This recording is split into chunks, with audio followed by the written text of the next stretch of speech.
بسم الله الرحمن الرحیم.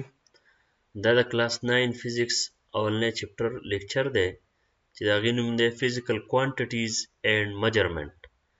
All the quantities we deal in physics require measurement. تمام quantities چې موږ په فزیکس کې وایو د هغې دپاره د ناف طول ضروري. This chapter is built on unit 8 measurement of physical quantities. دا چپټر چې دی دا په physical quantities چپټر په اتم کې چې کوم دی measurement of physical quantities دا د هغې باندې جوړ شوی دی، مطلب د هغې کنټینیوشن دی. په جنرال ساینس کې په کلاس 8 کې دا موږ د دې باره کې ویلي. میجرمنټ چې دی صرف کی کنسرن په فزیکس کې نه دی، خو زموږ په ژوند کې هم موږ میجرمنټ اخلو. د مثال په طور کله چې موږ یو ټیلر دکان ته لاړ شو چې خپلې کپړې ګنډو، نو هغه موږ ته څه وایي، زموږ له اول ناف اخلي. نو میجرمنټ چې دی دا زموږ په ژوند کې هم ضروري دی. اکثر چې موږ یو سرګرمي شروع کوو د هغې اولنی سټیپ چې یا څه میجرمنټ دی.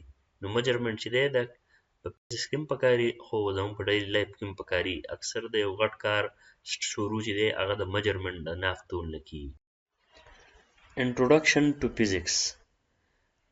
آیا تاسو سوچ کړی دی چې تاسو آیا حیران شوي یئ د دې خبرو په باره کې چې آیا یونیورس زموږ دا کائنات څنګه شروع شو او په دې کې دا بدلون څنګه راځي، او یا دا سوال وکړلی چې تمام څیزونه ولې مځکې طرف ته راځي، دا په بره ولې چې موږ ګزار کړو په بره ولې نه ځي، او د سپوږمۍ چې دا خپل پیزز ولې بدلوي، خپل شکلونه په دې میاشت کې ولې بدلوي، کله غټېږي کله وړه کېږي، یا دا نور دومره ولې ګرم دی، د دې نه دا رڼا ولې زموږ دې مځکې ته راځي او ټول کائنات کې په سولر سیسټم کې دې دا رڼا خورېږي. نو دې قسمه کوېسچن او جوابات چې دی دا فزیکس ورکوي. فزیکس کوشش کوي چې د دې قسمه تمام سوالاتو جوابات ورکړي. تمام څیزونه چې موږ سټډي کوو په کائنات کې، نو په دې کې د میټر او د انرژي د یو بل سره د تعلق مطالعه کیږي. لکه اوس راځو موږ د فزیکس ډیفینیشن ته. Physics is the branch of science that involves the study of physical universe, energy, matter and how they are related. Physics هغه برانچ دی د ساینس چې په دې کې موږ مطالعه کوو د طبي یونیورس چې کوم فزیکل یونیورس جسماني یونیورس، انرژي او د میټر په باره کې موږ په دې کې سټډي کوو او د دې دواړو په منځ کې موږ تعلق په باره کې خبره کوو. انرژي چې دی هغه د کار کولو طاقت ته وایي. د ability to do work is called energy. د کار کولو صلاحیت ته انرژي وایي. میټر anything which occupies space and have mass. هر هغه شی چې هغه ځای نیسي او وزن لري هغې ته څه نوم وایي، میټر ورته وایي. او how they are related د دوی په منځ کې تعلق څه دی د انرژي او د میټر. نو دا د دې کې اشاره ده د آینسټاین ماس انرژي ایکویشن ته چې کوم په فزیکس کې موږ مخکې وایو چې انرژي میټر ته هم چینج کېدی شي او میټر انرژي ته هم چینج کېدی شي.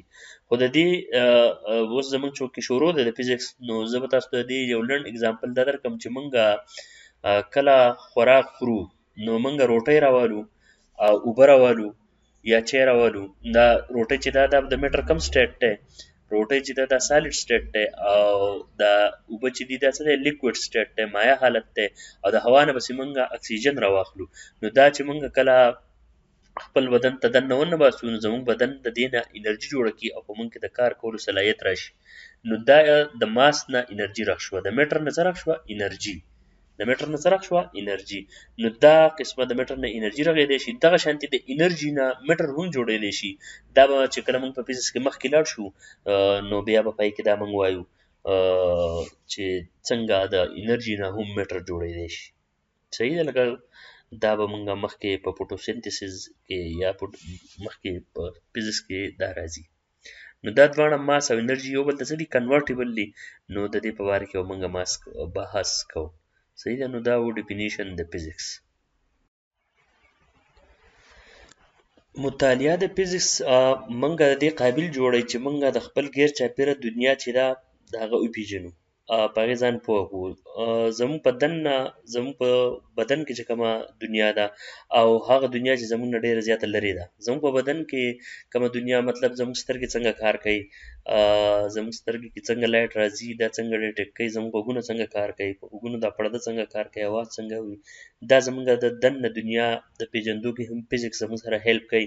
او زمونږ نه لرې کومه دنیا چې ده لکه ستوري سپوږمۍ او د دې مطالعه هم کوي یا بهر چې کوم دنیا کې حساب کتاب دی د دې هم موږ ته رڼا راکوي چې لکه دا کارونه څنګه کېږي لکه نور څنګه راخیږي دا څنګه پرېوځي دا ولې دومره ګرم دی هوا څنګه راځي طوفانونه څنګه راځي د دې په باره کې موږ ته بحث کوي فزیکس چې دی د مختلف قسمه ډېر شی لوی عملیات چې دي دا هم کور کوي لکه د سب اټامیک پارټیکل نه واله او د لارجز ګلیکسیز او د یونیورس د تمام کائنات سټډي هم کوي لکه د دومره د سکوپ دې ته دا ټاپک چې کوم دی دا سکوپ اف فزیکس دی چې د فزیکس څومره اهمیت دی نو ګوره فزیکس چې دی د سب اټامیک پارټیکل نه د اټم د وړو وړو ذرو نه شروع وکړي او د کائنات د غټو غټو باډیز لکه د ګلیکسیز او د یونیورس په باره کې مطالعه کوي د ډېر وړې ذرې نه باریک بیني نه شروع کړي او د دومره غټو غټو باډیز په باره کې دی هم بحث کوي د موږ ته د موشن اف الکترونز او راکټس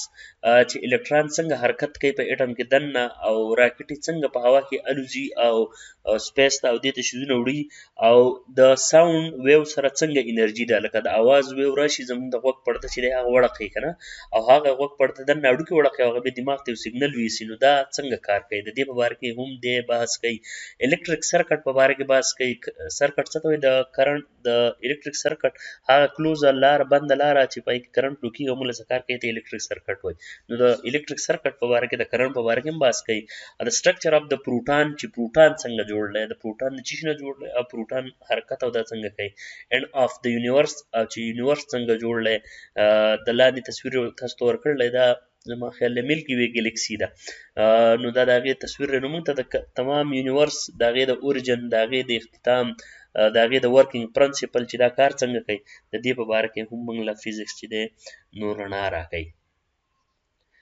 مخکې به موږ ځو بل یو ټاپک ته چې هغه دی میتھمیټکس ان د لینګویج اف فزیکس په نیکسټ لیکچر کې د داسې قسمه ویډیوز دپاره زموږ چینل لایک کړئ سبسکرایب کړئ او د بیل آیکان ووهئ